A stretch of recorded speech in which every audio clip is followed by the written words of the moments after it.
বন্ধুরা, আপনাদের সামনে আজকে একটা গাড়ি পুরো খুলে সার্ভিসিং করে দেখাবো। এবার আপনাদের সামনে সিটটি খুলে পুরো গাড়িটি সার্ভিসিং হবে। এখন ব্যাটারি ভোল্ট, অ্যাম্পায়ার এবং পুরো নাট বোল্ট স্ক্রু টাইট হবে। কোথায় কি অবস্থায় আছে গাড়িটা এখন আমরা দেখে নেব।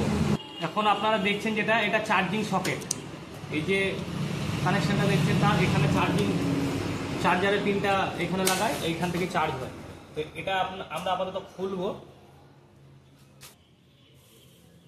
এবার এই পুরো এই সামনেকার চার্জিং সকেটের যে কানেকশনটা আছে এটা আমরা এখন খুলে নেব। না খুললে আমার এখানে কাজ করতে একটু অসুবিধা হবে, তো আপনাদের সামনে এটা আমি এখন খুলছি।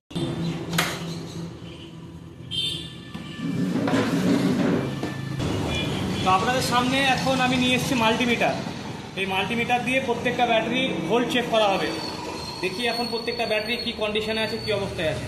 তো মাল্টিমিটারটা এখন আমি 20 ভোল্টে রাখলাম, অর্থাৎ ব্যাটারি যেহেতু 12 ভোল্টের সেই জন্য আমাকে 20 ভোল্টে রাখতে হলো। এবার আপনারা এখানে একটু লক্ষ্য করবেন,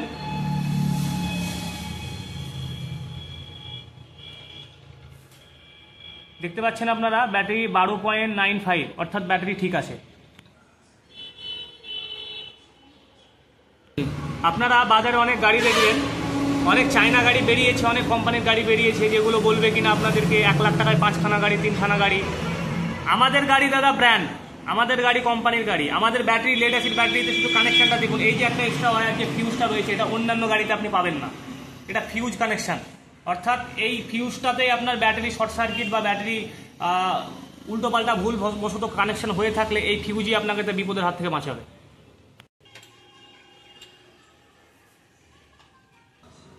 এখন আপনারা দেখতে পাচ্ছেন এই যে ফুট স্টেপটা রয়েছে, এটি লড়বড় হয়ে গেছে, অর্থাৎ নড়ছে। এই জায়গাটাকে আমাকে ঠিক করতে হবে এখন। ওই জন্য এই পোর্শনটুকু আমাকে একটু নাট বোল্টগুলো খুলে এই জায়গাটা ক্লিয়ার করতে হবে।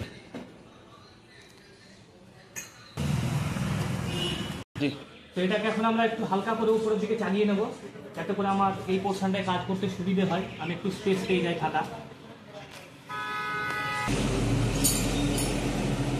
তো এখন আপনারা দেখছেন এই জায়গাটা আমি ওই পোর্শনটা খুললাম, তবে আমার এখানে হাত ঢুকে গেল। কাজ করার জন্য আমি একটা যথেষ্ট ভালো স্পেস পেয়ে গেলাম। এখন মজবুত হয়ে গেছে, আর নড়ানড়ির কোনো চান্স নেই।